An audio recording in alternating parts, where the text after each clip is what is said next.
You're listening to this podcast, so I know you've got a curious mind. Here's a helpful fact you may not know yet. Drivers who switch and save with Progressive save over $900 on average. Pop over to Progressive.com, answer some questions, and you'll get a quick quote with discounts that are easy to come by. In fact, 99% of their auto customers earn at least one discount. Visit Progressive.com and see if you can enjoy a little cash back. Progressive Casualty Insurance Company and Affiliates. National average 12-month savings of $946 by new customers surveyed who saved with Progressive between June 2024 and May 2025. Potential savings will vary. Pepsi Prebiotic Cola in original and cherry vanilla. That Pepsi taste you love with just 30 calories and no artificial sweeteners.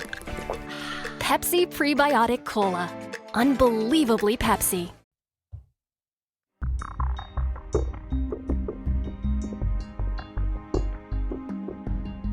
Hey there, Stackers. I'm so sad that our week of Joe's favorite things is coming to an end, but this is going to be a great one. We have a fantastic roundtable discussion. This is about navigating life's very awkward moments. What do you do when money conversations come up? We bring up a bunch of different awkward conversations in life.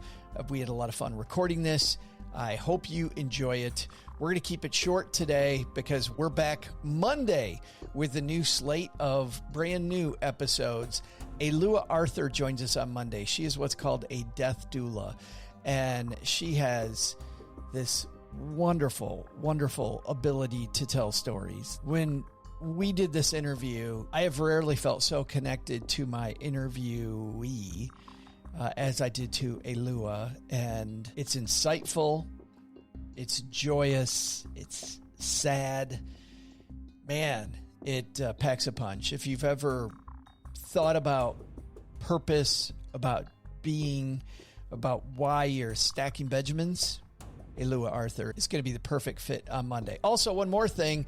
Our guide to your benefits is out. It's called Read This Before Choosing Your Workplace Benefits. It is packed chock full of goodness. You know what? To become a millionaire, it doesn't take more than your company benefits in many cases. I'll tell you this, when I was a financial planner, if you used your benefits correctly, which I often had to help people do, you were going a lot further than if you weren't. If you're during open enrollment right now, it's coming up. If you're changing jobs, if you think you might be changing jobs, if open enrollment's around the corner, we are updating this every month. You buy it once and all the upgrades, those are yours for life. The average person changes jobs every 4.2 years. The government messes around and makes things brand new. And if the government doesn't change it, you don't change jobs. You know what does change? Your HR manager decides to go cheaper, decides to make it, quote, better. Whatever they do, things are going to change. And why keep buying a guide over and over and over? StackingBenjamins.com/benefits gets you there. Okay, we've got a couple sponsors that make this show go. We're going to hear from them. And then navigating life's awkward moments. Enjoy. Dell PCs with Intel Inside are built for the moments you plan and the ones you don't. They're for those all-night study sessions, the moment you're working from a cafe and realize every outlet's taken, the times you're deep in your flow and can't be interrupted by an auto update.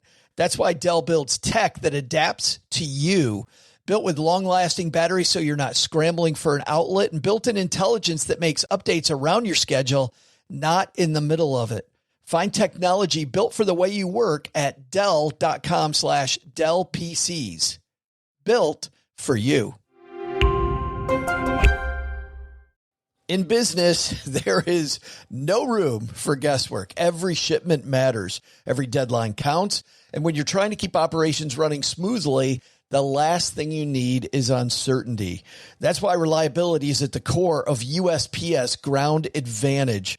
From the moment your package is first scanned in, it moves through a secure nationwide network, aiding in a timely and accurate delivery. You get near real-time tracking so you can keep up with your shipments. And with affordable upfront pricing, there are no hidden fees or surprise surcharges to throw off your cost sheets.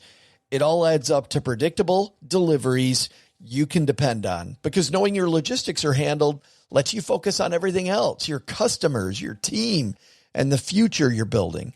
Visit USPS.com/ground advantage to start shipping with confidence.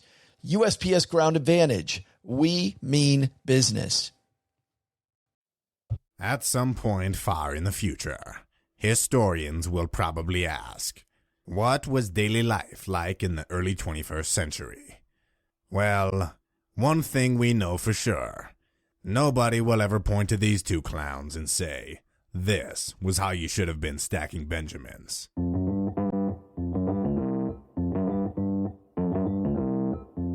Live from Joe's mom's basement, it's the Stacking Benjamin Show.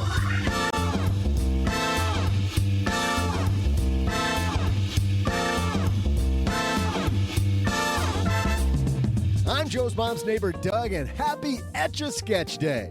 Today, we're drawing up a great show, including a talk about awkward money situations. How do you handle these awkward money moments? We'll ask our roundtable panelists, including, from Afford Anything, Paula Pant.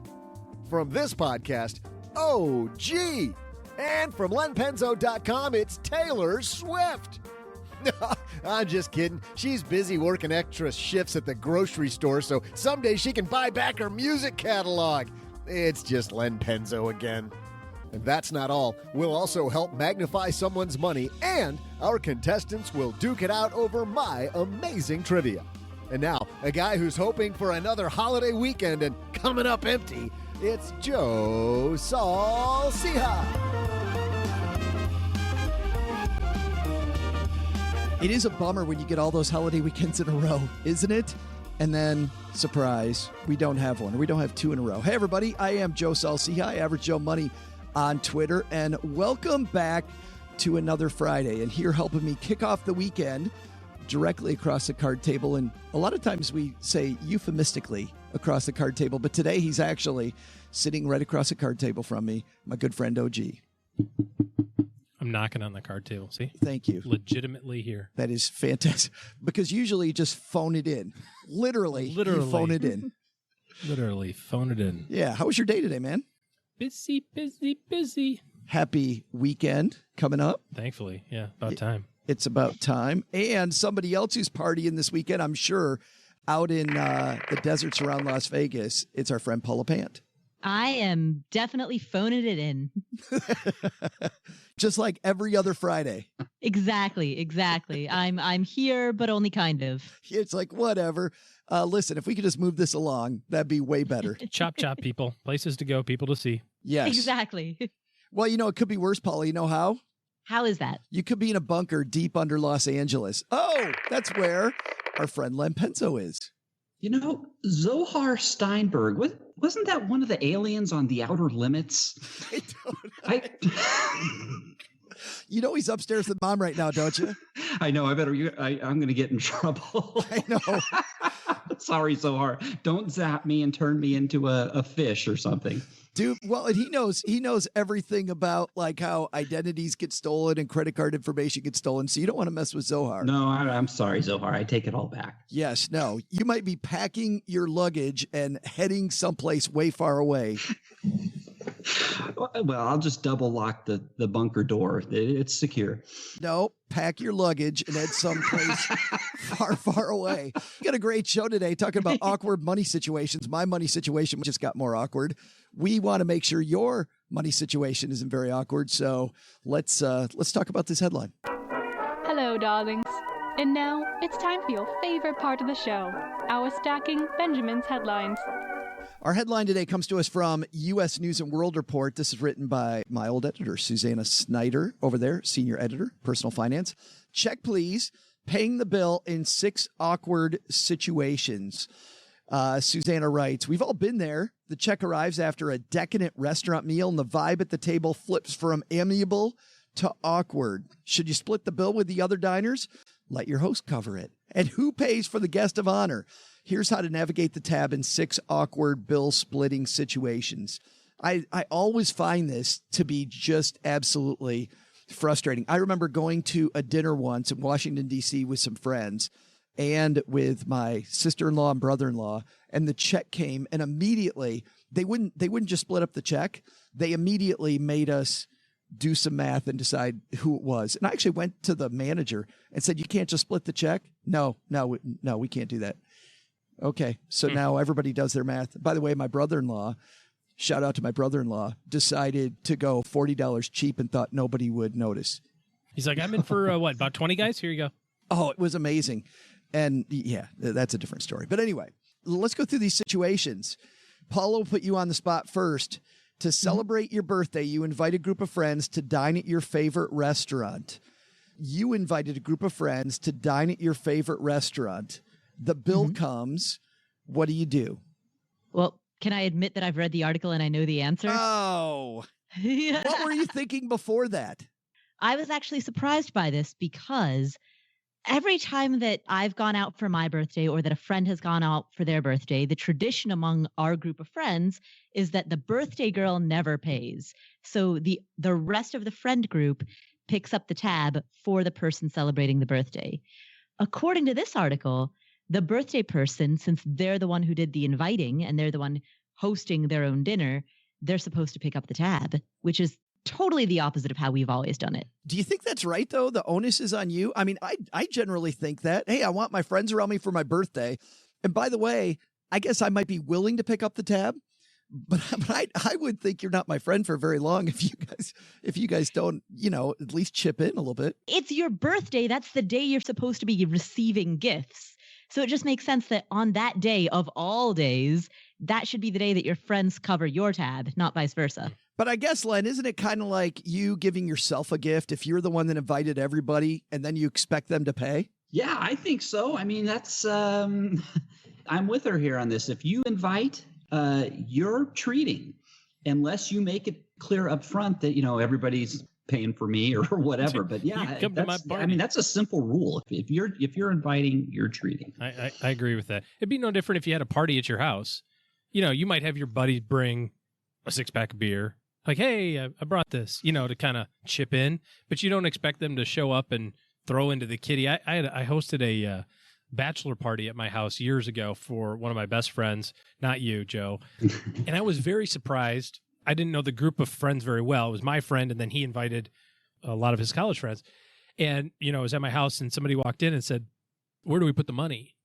And I said, money? What do you mean? And he says, oh, yeah, we all throw in for these things.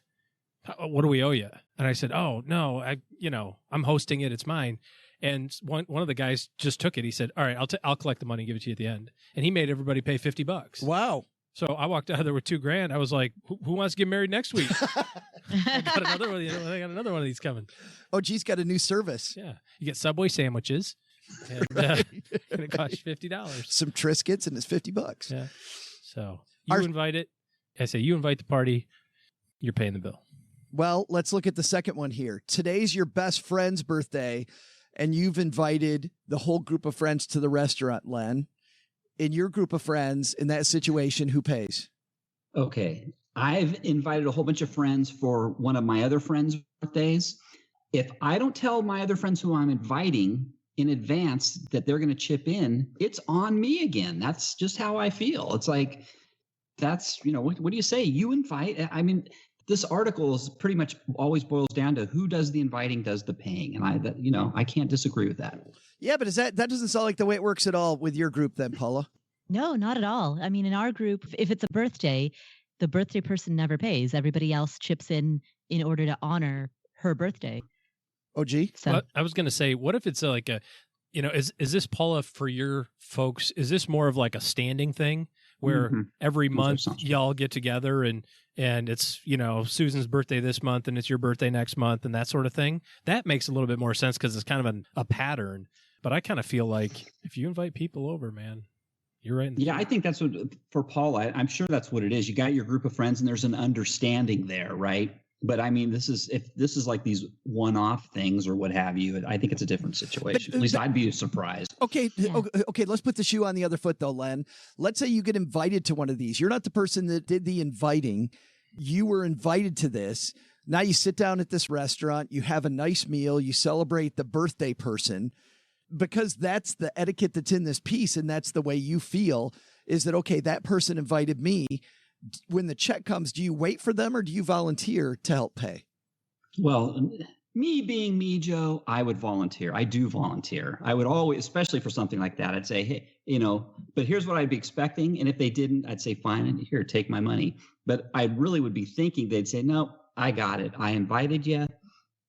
We got it covered. But honestly, I would be volunteering to pay. So you think the correct etiquette here is they invited you, their job is to pay, but your job as the guest is to volunteer to help, and their job is to say no. I mean, that's like this dance, right? Wow, humans are complicated. Well, you know what? I wouldn't come empty-handed either, probably. If I'm coming, if somebody's invited me to something like that, I probably wouldn't come empty-handed. I'd probably come with a gift of some sort, Gold bar. There is something being transferred to the other person. Yeah. Same idea here. OG, you've got kids. The next one here, you're inviting other people to your kid's birthday party. So there's, let's say, a theme park ticket, ice skating rink entrance fee, or some activity fee. Done all of this, by the way. You pay for everybody to get in? Baby. Yep. You pay for everybody to get in. Yep. You guys agree with that, Paula? Yeah, that makes sense. Yeah, that one seems pretty easy to me. Was that the case with your family, Len? Yep. You paid for everybody to go to the paintball to practice Doomsday? Absolutely. Yeah. Yep. You're on your first date and the bill arrives. Let's see if Len can dust off his memory of that occasion. First date, I always paid. Now I'm an old timer, so I think things have changed. At least it even says in this this little paragraph here. But to me, back then, it was, hey, the man pays for the meal or the date or what have you. But I understand now. Apparently, that has changed, Joe. Maybe Paula could tell us. I think typically, I'd say among a lot of millennials, you go half and half. You just split the bill. See, that surprised me, Paula. It seems like it would follow everything else we've read here, that it would be whoever asked pays. I don't think that's, at least in my own experience, I don't really see that pattern play out. For a first date, it's half and half. And then if it's somebody that you're going to continue seeing, you can sort of take turns. I'll get the tab this time, you get the tab next time. We're doing today's episode live on Castbox, and our friend Daryl says, Len's so old, he paid with gold dust. I think there's a story there, Len. Did you? Well, in fairness, totally untrue. I am old. In fairness, it's not the apocalypse yet. So you saved the gold dust. Daryl, who said that, should know better. You don't spend the gold dust until you need it. Well, actually, Daryl, for small purchases, I would use silver. That's why God made silver. There it is. Next one. This is a tough one. OG, let's go to you. You spill red wine on your host carpet. Okay. What do you do financially there? Do you agree to pay for it? Gosh, the carpet cleaner's there tomorrow morning. Yeah. You clean up what you can clean up, obviously, but then I wouldn't even ask. I would say the carpet cleaner will be here tomorrow and take care of this. Paula, I really liked that, and I went to OG because I knew he hasn't read the article. But I really like what they said in this article. Mm-hmm. Absolutely. So what they said in the article was that first you clean it up as much as you can immediately. Done. Then you offer to the host that you will, hey, let's have a conversation about what this is going to cost to clean up. And I like, by the way, not to cut you off, but I like this idea of a conversation, because I don't want to let that go under the rug.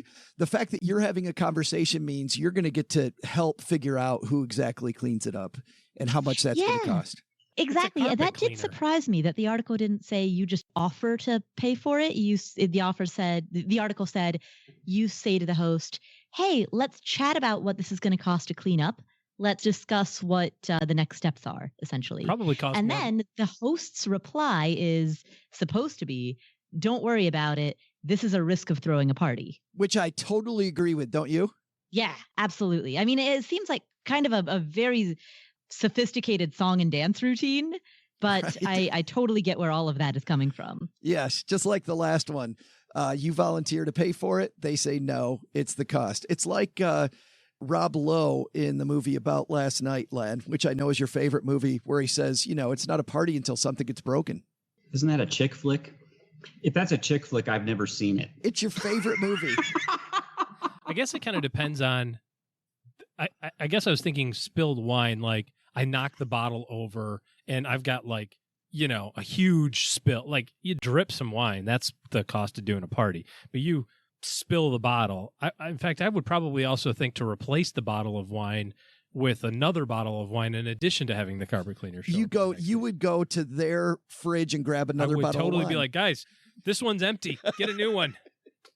With some better stuff, because this was terrible. You know, if my guests reimbursed me for everything that was broken at parties that we've had, I'd be a millionaire. I mean, it's not just spilled wine. It's, broken furniture, holes in walls, et cetera, et cetera, et cetera. Damn, you throw some parties, Len. Holes in walls? What kind of parties do you throw? I'm coming. Oh, that was a long time ago. Yeah, but when you did the hole in the wall party, nobody of your friends probably had any money to fix drywall, at that point. Because much more you do it yourself back then. Exactly. Absolutely. So let's test this theory. I'm going to throw some wine on the carpet down here in the basement and see. Well, it wouldn't be the first time. I mean, how much does a bottle of club soda cost? Exactly. Just do it. Be the gracious person who made the mistake and take care of it. I'm just starting to learn, though, Paula. Apparently, there's angry people that are celebrating the apocalypse over at Len's house. Like it's a big the rave. great thing about a gold bunker is that you can't stain the gold with wine, right? So if you spill wine on the floor of a gold bunker, I mean, you don't have to worry about cleaning up the floor. There it is. It doesn't rust. Next one. Len, you're on a road trip and it's time to get gas. Road trip, five guys. Yes. Now, this is interesting because this happened to my daughter, not a few months ago. She was going on a road trip. She was driving. She had 6 friends. She was probably going, how many miles? It was probably 250 miles, I'm guessing. And they didn't offer to reimburse her at first for driving. Not at all. And I was like, no. And I was like, man, you got to make them pay. Chip in. Yeah. Yeah, absolutely. Isn't that, OG, just a code? I mean, I thought when I saw this one, I'm like, yeah, everybody pitches in for gas. So I have an interesting perspective on this because my after school activity involves a lot of traveling.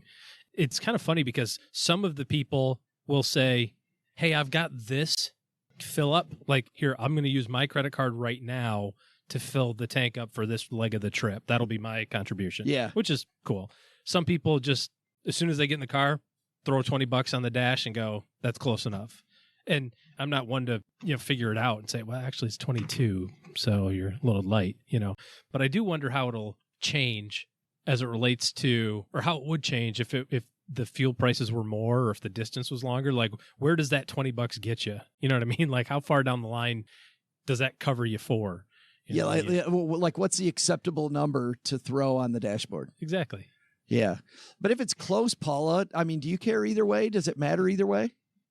If it's close, no. I mean, the other way that I've seen it done, in fact, this actually just happened with me recently, was I was driving a friend. We weren't going that far, but it was, far enough that a gas reimbursement would be considered the norm. And we ended up dropping by a grocery store on our way out of town. And I picked up maybe $10, $15 worth of stuff just for myself. And so when we both approached the checkout aisle, she just paid for everything. She was like, here, I'll get all the, the snacks and waters and everything that you're checking out. And so that ended up being the way that she chipped in for gas, essentially, was she just picked up another bill. And that's the second time that I've seen a friend do it like that. I've also had friends who we stopped by a Del Taco or something, or stopped by a taco stand and they just grabbed the bill. You stayed away from fourth meal there. I know, right? Not Taco Bell. Taco Bell has happy hour?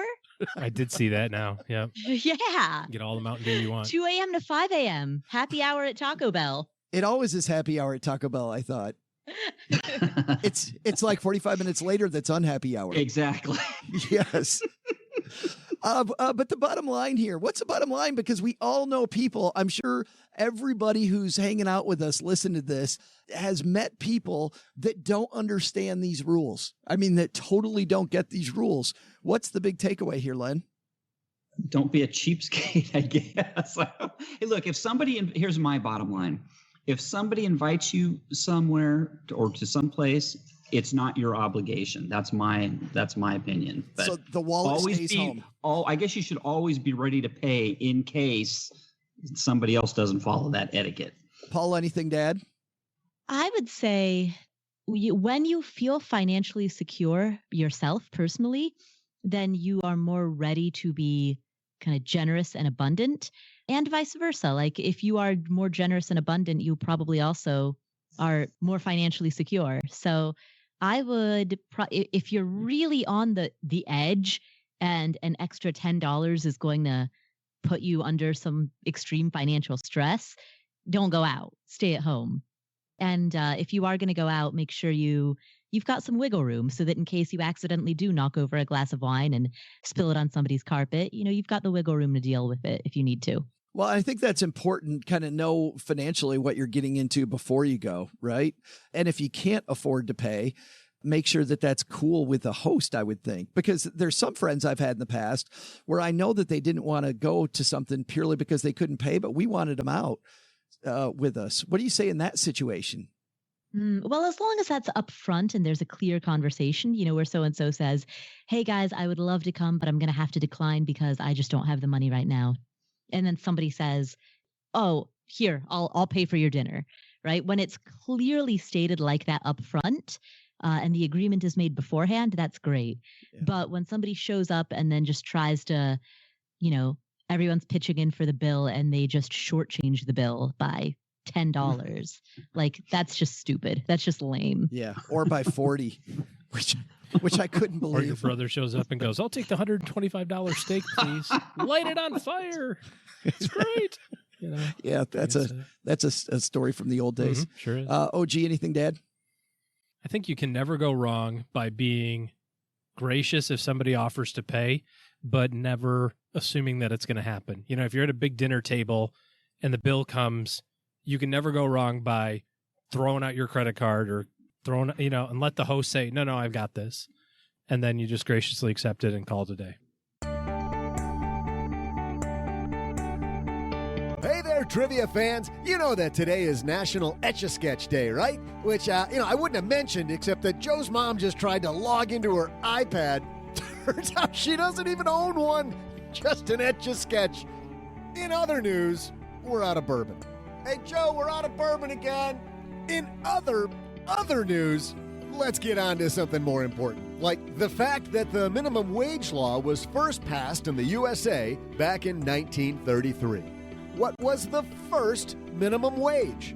I'll be back with an answer in just a moment. For those of you new to this shindig, since the beginning of the year, our contributors have been out and out fighting an incredible battle to see who can win this year's trivia challenge. And the score right now, Mr. Penzo has 7, and Miss Paula has 6, and Mr. OG has 6. Last time we gathered together, everybody was over. We play this Price is Right style with the closest closest without going over wins the day. OG, you have gone from first to last, so you get to decide. I'm just letting everybody catch up. Are you going to guess first, in the middle, or last? Last. Paula? I will guess in the middle. And Len, that means you are last. Shockingly, that's taken. So the minimum wage back in 1933, Len? Yes, that's a good question. I'll tell you what, let's see. When I started way back when, which was like 1935, so we're close. Let's see, like in 1981, yeah, was it 81? I think 81, the minimum wage was, what was it? I think it was $2.64. So let's see, 1933. Oh my gosh. I had to be strategic here because I don't want to be Chelsea Brennan. Although I will be Chelsea Brennan. I guess, let's see, it's way less than 263. I'll say 262. 260. Yeah. Oh gosh. 33. I'm going to say, this is hourly, huh? I'm going to say a quarter. 25 cents. Paula, what do you think? Ooh. I guess the question is, do I think it was less or more? That is 1 cent or 26 cents. Exactly. Those are my. Just a second. Let's shine a light on the brilliance that is Paula Pant.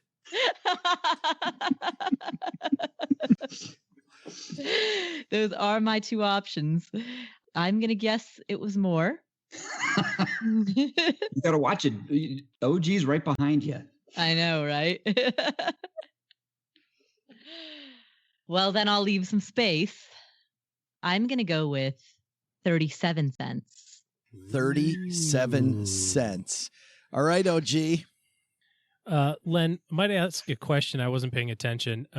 What did you say the hourly wage was in like 81 or whenever you I think it was 40? 265 or something like that, or 263 or something like that. Okay, so if inflation doubles every 25 years, give or take at 3%, so that means it would have been in 65, 75, no, in 55, right? So 55, 65, 70, that's 25.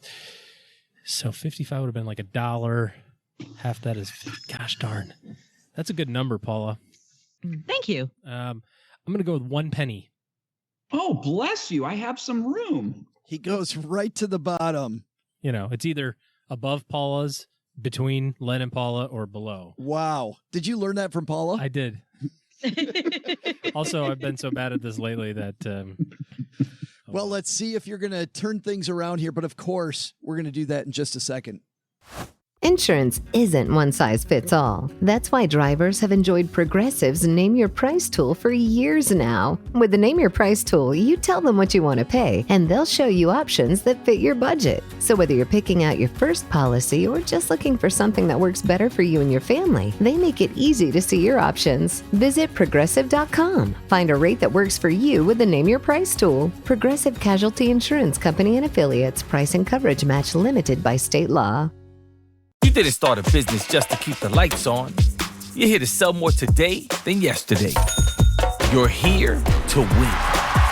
Lucky for you, Shopify built the best converting checkout on the planet. Like the just one tapping, ridiculously fast acting, sky-high sales stacking, champion of checkouts. That's the good stuff right there.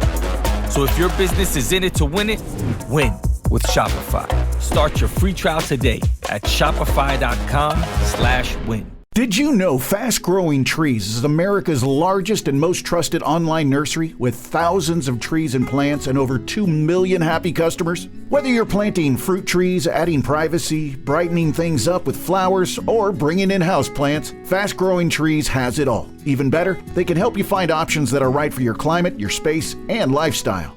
Click Order Grow. Every plant arrives healthy with the Alive and Thrive guarantee straight to your door. So if you're ready to get planting, this is the moment. Right now, they have great deals on spring planting essentials, up to half off on select plants. And listeners to our show get 20% off their first purchase when using the code WWO at checkout. That's an additional 20% off. Better plants and better growing at fastgrowingtrees.com using the code WWO at checkout. Fastgrowingtrees.com, code WWO. Now's the perfect time to plant. Let's grow together. Use WWO to save today. Offer is valid for a limited time. Terms and conditions apply. Go to growingfasttrees.com for details. All the bets are on the board. Doug's waiting in the wings to tell us who the winner is. But first, Len, you said a quarter on the nose. How you feeling?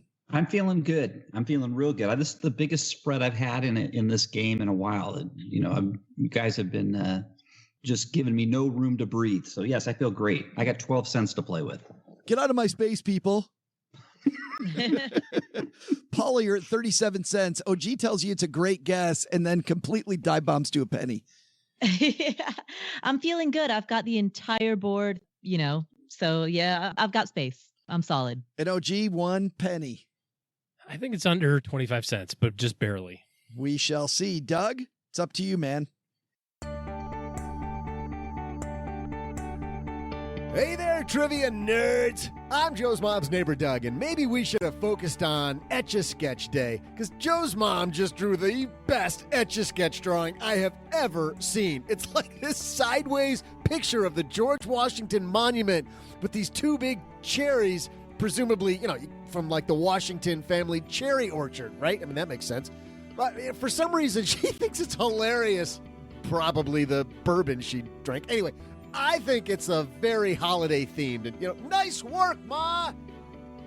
Here's another reason to celebrate. I've got your trivia answer. The question was this. The first minimum wage law was passed back in 1933 in the USA. What amount of money was the first minimum wage?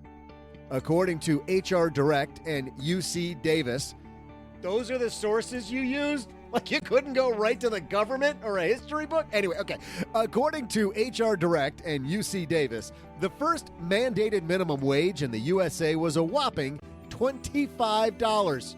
Oh, wait a minute. No, there's a decimal point there. Oh, it was a whopping 25 cents. That's the equivalent of $6.50 today. $6.50. Wait. $6.50? How are you guys only paying me the 25 cents? What is going on here? I got to get to the bottom of this. See ya. Yeah! Whoa! Penzo nails it. Again. Did you also nail the number of barrels for the barrel jumping? No, but I nailed the how much it cost to build a bunker. You did to the penny. Wow. That's right. You weren't here that week, Paula? I don't remember that one. I'm just wowing about the fact that even if I had guessed 26 cents, Len still would have won. It was over before it started. Yeah. Mr. Penzo pulls away. Let's hear what does OG have to say about that? Well, I thought that you were really close, actually. I was thinking maybe it'd be 30 cents, but maybe it would be 20. The fact that it was a quarter made a lot of sense because it was, kind of a round number. An easy number to use. Yeah. So I thought it was just under that. Maybe it might have been like 20 cents instead of 25, but it's a good guess. Cheater. I mean, no hard feelings. It's weird that you nailed it exactly right, but oh yeah, because 25 cents. Well, let's not focus on that. Let's take out the magnifying glass and help somebody do better with their money instead. And today we're helping Lynn magnify her money. Say hi, Lynn. Hey guys, this is Lynn. Previous caller. I didn't learn anything last time, but I thought maybe if I ask another question, I might learn something this time. I'm going to come into between $5,000 and $7,000 this summer after I pay off all my travel expenses from long-term work travel. What do I do with the money? My current situation is I max out my Roth TSP. I also make all my catch-up contributions in my TSP, but I don't have a brokerage account and I have no investments outside my retirement accounts. I do have some cash accounts. So I figure I got a couple of options. One would be to max out my Roth IRA this year. The second would be to make a lump sum payment on my mortgage, which I'm going to pay off in about 6.5 years, or open a brokerage account. What are your thoughts? I thought maybe I'd learn something. Well, probably not, but I'd still like to know what you think. Thanks. Thanks for the question, Lynn. Let's see if we can teach Lynn something. The bar is high. Mr. Penzo, the bar is high. Which one of those do you like the best, or do you like a fourth option maybe? You know what? I mean, you don't know the whole underlying story of where she's at financially, right? So, if she has not saved enough for retirement, I would immediately go ahead and put it in her Roth. That's what I would do. But if she has, and if she's well positioned already and she feels comfortable, $4 or $5 grand, I wouldn't use it to pay down the mortgage, but that's just me. Heck, man, I'd go out and I don't know. Use it for whatever you want to use it for. Have fun with it. I just don't know where she's at. I love this. I love your point here, though, Len. It all depends on if she's ahead or behind. Correct. And if she's ahead, go have fun with the money. I mean, that's a windfall as far as I'm concerned. That's travel money, that excess travel money, as I understand it, from a long business trip that you were on. It must have been a heck of a long business trip. Enjoy yourself. That's what I would do with it. And if you're not ahead of the game, then put it in a Roth or something because you got to save for retirement. That's very important. Or take your favorite podcasters out. Yes. Oh, yeah, there you go. Yes. And we wouldn't have to worry about who's paying. Right, because she invited us. Exactly. That's the etiquette. We got that down. I want to ask you about the mortgage. You said, but point blank, you would not pay off the mortgage. Why not? Well, this is just me. I originally, my philosophy has changed. I used to aggressively pay down my mortgage, and I was doing that until about 8 or 9 years ago, and then I switched. And I decided that the return for that it just wasn't enough. I could make more investing it in stocks, or I was just better off using that money elsewhere, especially since the interest rate on my mortgage was so low. It just didn't make sense anymore for me to pay off the mortgage. So for most people historically, doing that Roth or brokerage, depending on the risk level you used of investments, you'll beat that mortgage fairly easily. Yeah. Paula, what do you think? I would put the money in a retirement account or shore up your emergency fund, make that a little bit bigger. Or if there's some major expense that you will have to pay for in the next 5 years, let's say that your car is on its last legs and you might need to replace it or whatever, stick it in essentially a savings equivalent for some big ticket item so that you can pay for that thing in cash. What if that YOLO, or what if that big thing is now? What about seizing the moment, Paula? Well, I mean, are we talking about spending it on some major expense that is a long-held dream, or are we talking about frittering it away on impulse? I think that's the delineating line. And you're saying if it's an impulse purchase, go for it. If it's a long-held dream, no, squash it. Yeah, absolutely. I didn't hear the mortgage there from you either. Yeah, I think if a person does want to pay off their mortgage, one of the, I think, more prudent approaches is to take the money that you would spend in making those additional mortgage payments and put it in a taxable brokerage account that is invested conservatively, and let the money accumulate there until you could, in theory, take that entire amount, until it grows enough and it accumulates enough that you could, in theory, then take that entire amount and apply it as one giant lump sum payment towards your mortgage, wiping the whole thing out in one big check. And once you have enough money in your taxable brokerage account that you could do that, then you can decide whether or not you want to do that. OG? I'm with Len on this one. Assuming that all the financial goals are on track, she gave us a little hint there about maxing out my 403 or TSP rather, doing the catch-up contribution. That might be good enough if it worked for the government. You got the TSP, maybe you've got a pretty decent pension and you're on track for, your retirement goals. You just spent a whole boatload of time at work, long enough that they're going to send you $7,000 or $8,000 after what I assume would be your expenses that you actually incurred that you're paying off with the rest of the money. So I kind of like turning that into some found money thing, whether it's an excuse for a vacation or it's a thing that you've needed / wanted to do.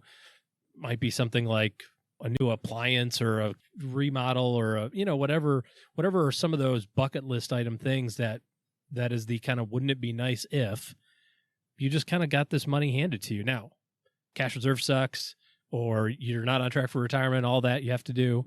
And then I'm with Paula, what she said about the mortgage. If your mortgage balance is $7,000, hell yes, I would pay that off right now. But if it's more than $200,000, I don't remember what she said, but she's 6.5 years away. So it's going to be more than 7,000 probably. Yeah. If that's something that you said, boy, I'd like to have this done in 5.5 years instead of 6.5 years. Yeah. Then set it in a brokerage account and let it sit there for the next 5.5 years and write a check. Yeah. Hey, and just remember that 6.5 years to go, she's paying probably almost zilch interest. It's all principal. Yeah. Right. Yeah. You're not getting anything out of it. Yeah, that's right. Yeah. The man, in quotes, has largely gotten his already the way amortization tables work. Thanks for the question, Lynn. You got a question for the show? Head to stackofbenjamins.com/voicemail and leave your question there. And you too could have Paula, Len, and OG answer your question.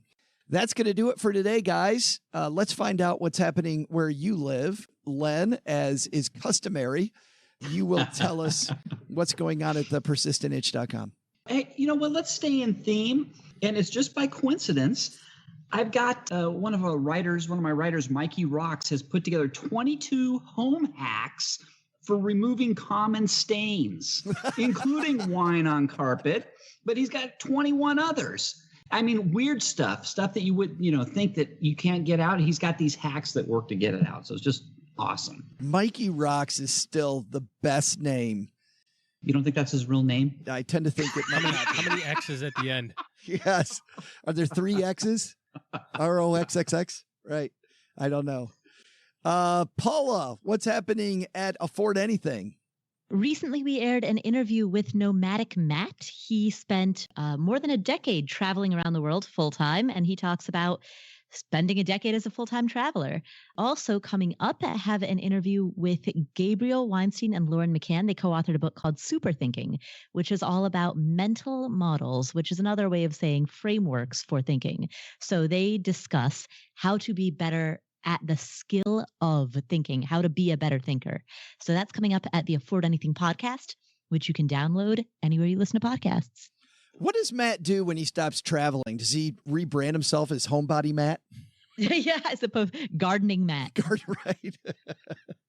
Camping Matt. I don't know. Sedentary Matt. Camping Matt. Bump.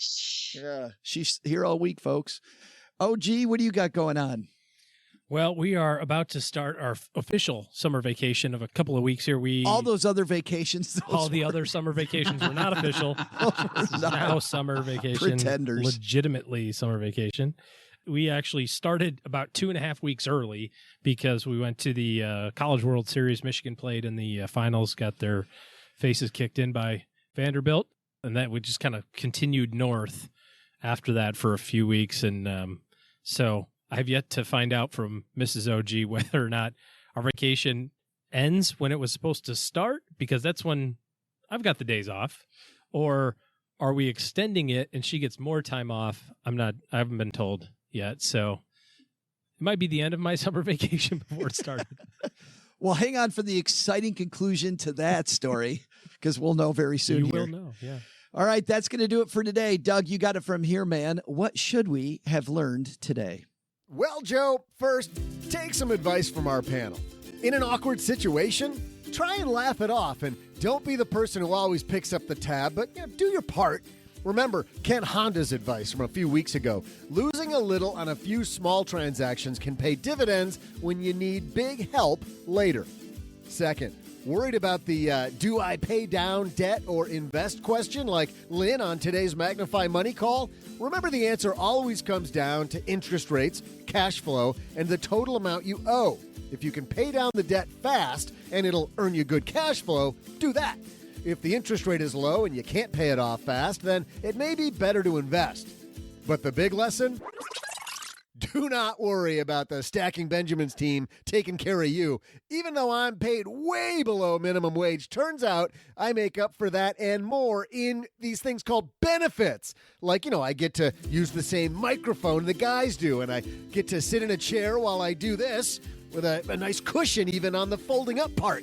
And I can even ask Joe's mom for a thing of canned peaches once a week. She says no every week, but I get to ask. And there's always someday, right, kids? Just remember, keep working hard, and someday you can be as well compensated as old Doug here. Len Penzo appears courtesy of lenpenzo.com and thepersistentitch.com. Paula Pant appears courtesy of affordanything.com and the Afford Anything podcast. This show was created by Joe Saul-Sehy, produced by Richie Rutter-Reese, and engineered by the amazing Steve Stewart. Online, visit us on Twitter at SBenjaminsCast or on our Facebook page. I'm Joe's mom's neighbor, Doug, and I do not like computer jokes, not one bit. SB Podcasts may receive payment on the show from sponsors and guests in the form of books, giveaway items, discounts, or other remuneration. There's no way you would take advice from these dorks, but like Joe's mom always says, don't take advice from people you don't know. This show is for entertainment purposes only, and before making any financial moves, consult with a real financial advisor.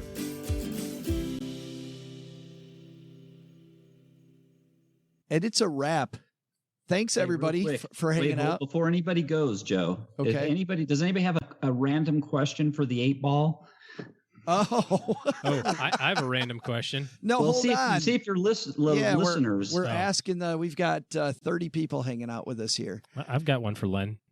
Did Len hear the little Easter egg that Joe put into the show right before he asked you what you were doing? I'm guessing not. No, I didn't. What was that? Well, he said, well, when he said, what's happening over at the persistentitch.com. Oh, I heard that. Oh, yeah, I heard that. Oh, okay. Yeah, I got that. Let that one go across play. Okay. I was just like, wow, you didn't say anything about that. Okay.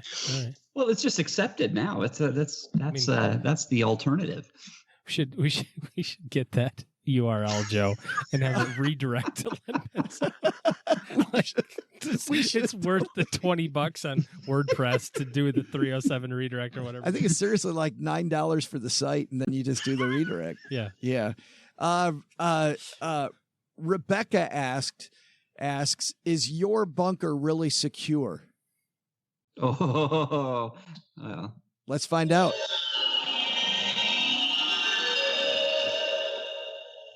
Without hesitation, yes. I would have liked that better if it was without hesitation. No. Thank you, 8-Ball. Yes. 8-Ball saved your bacon. If anybody else has one, and then we're going to call this a night.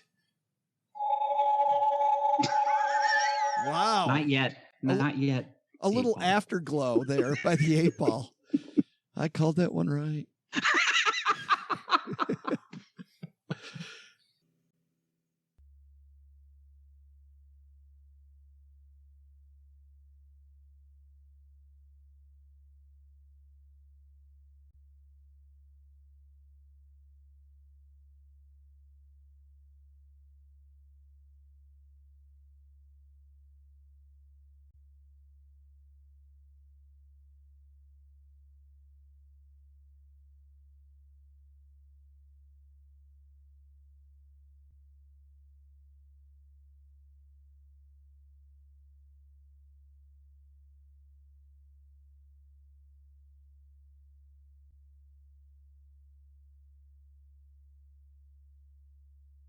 Nice job, guys.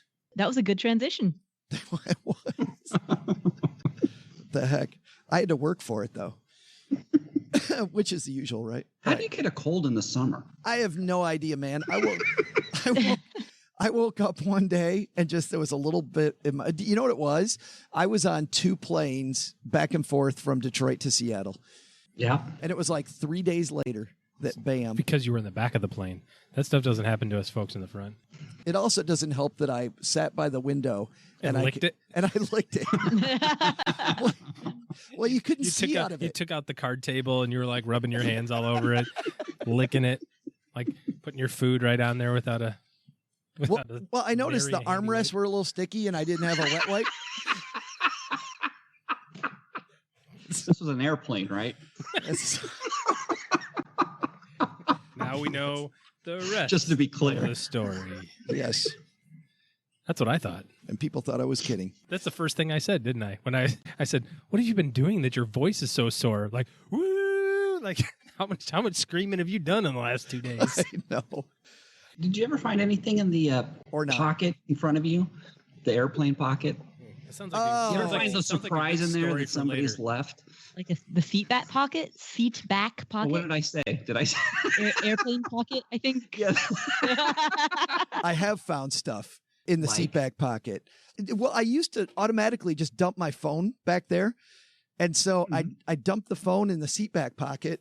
And I remember one time I pull out all of these wrappers, and there's stuff stuck to them. And then on the back of my phone, and it was, Bobby, who we do the Money with Friends podcast with, Bobby Rebel. Bobby went to sit down in her seat, and there was all right in that little crease where you're, between the back and right where your butt folds into the seat. There was all kinds of Chex Mix and crap, right there in the. That's funny. And she told the flight attendant, and the flight attendant said, "Oh, that's horrible," and then said, "I'm not part of the cleaning crew." Yeah, that sucks. I found a half-eaten hamburger once. No. In there. I had a diaper. And half-eaten hamburger. And you know what Len said? It's my lucky day. Lucky day. Some free food. And the next guy found A fully eaten cheeseburger. Let that Cancel my cheese platter. I've got a cheeseburger to eat. Yeah, I'm good. They came through with the snack tray. No, I'm fine. I got a cheeseburger. It was here for free. I had a diaper. Did you really? Yeah. Like not a used diaper. A used diaper. Oh. That was probably mine. After the half a cheeseburger. No, I mean, to be fair, it was folded appropriately. Like, it's like somebody stuffed it as a little one, right, for an infant. So they probably just changed baby right there. Yeah. Stuffed it in there and went, we'll get it on the way out. Just forgot. And but, did not. Yeah, but still, that's so gross. It's Paula? Wow. I mean, I've only ever found magazines and newspapers. Nothing as exciting as cheeseburgers and diapers. No Wow, syringes. you're the globetrotter. You've been all around the world 100 times, and that's. I have. I've flown a lot. And I sometimes leave magazines in the seat back pocket for the next guest as a gift. So oftentimes when I travel, instead of bringing a book with me, I'll bring a stack of magazines so that way, as I finish reading them, I can leave them on planes. And then whoever sits down next is like, oh, it's the December issue of Elle featuring Taylor Swift. Fantastic. Win. That's who always puts those there. You know what I always leave there? I leave in-flight magazines and Sky Mall catalogs. That's right. You bring stacks of extra with you. What I do is what ticks me off is the people that rip the crossword puzzle out of the magazine. So like I'm sitting there and I want to do the crossword puzzle and somebody has ripped it out. Ooh, I got one better. Or they've used it or they've already done it and I'm screwed. A done crossword puzzle. Nope, better than that. You take a Sudoku puzzle and just fill in random numbers. And the same thing with the crossword. If you happen to be the one, you just write words in there because the people who are going to look at it are going to be the ones that are like, oh, okay, I can start figuring this out or whatever. Or you leave a couple blank. So like, oh, I can finish this up. And they're like, what word goes there? That is a great idea. Just fill in one. Like if it's a pristine crossword, pick something, fill in one word. It's totally wrong. Make all the math like the Scrabble sky words go is, crazy. and then enter, some 4-letter word that has nothing to do with blue. That's exactly right. Imagine some uptight person finding those, driving them crazy.